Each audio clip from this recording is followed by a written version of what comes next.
March মাস 2021 সাল, ঠিক আজ থেকে 5 বছর পিছনে যদি আপনারা একটু পিছিয়ে যান, একটু মনে করে দেখুন তো, বিভিন্ন চ্যানেলগুলো, বিভিন্ন বড় বড় সংবাদ সংস্থাগুলো যে ওপিনিয়ন পোল করেছিল, সেখানে একাধিক বড় বড় সংবাদ মাধ্যমগুলো তৃণমূল কংগ্রেসকে হারিয়ে দিয়েছিল এবং সেখানে ভারতীয় জনতা পার্টিকে এগিয়ে রেখেছিল, অর্থাৎ তারা নাকি 2021 সালে সরকার গঠন করবে।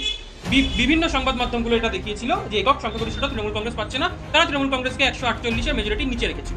আবার তারপরে কি ফলাফল হয়েছিল এই গোটা বাংলা, গোটা ভারতবর্ষে সবাই জানে।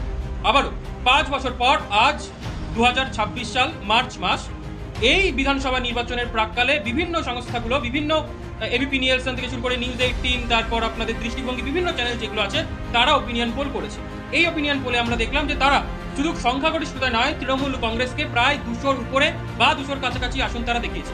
তাহলে এবার আপনারা নিজেরাই বিচার করে দেখুন, যারা তৃণমূল কংগ্রেসকে সেই সময় 2021 সালের মার্চ মাসের ওপিনিয়ন পোলে সংখ্যাগরিষ্ঠতা দিতে চায়নি, তারপরে রেজাল্ট 200 পার, আর আজ তারাই ওপিনিয়ন পোলে, গদি মিডিয়া অনেক চেষ্টা করেও মমতা বন্দ্যোপাধ্যায়কে আর শুধু সংখ্যাগরিষ্ঠতা নয়, একক সংখ্যাগরিষ্ঠতার দিকে দিতে বাধ্য হচ্ছে। তার মানে বাস্তবের ফলাফলটা ঠিক কতটা হতে পারে, এটা বাংলার মানুষ, এটা দেশের মানুষ খুব সহজেই অনুধাবন করতে পারছে।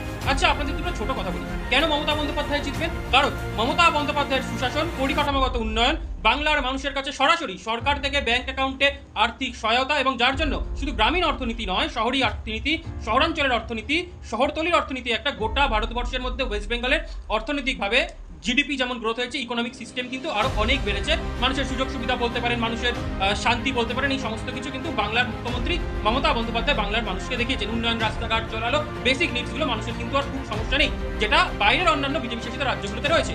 আর ভারতীয় জনতা পার্টিকে এই বাংলার মানুষ কেন বয়কট করবেন?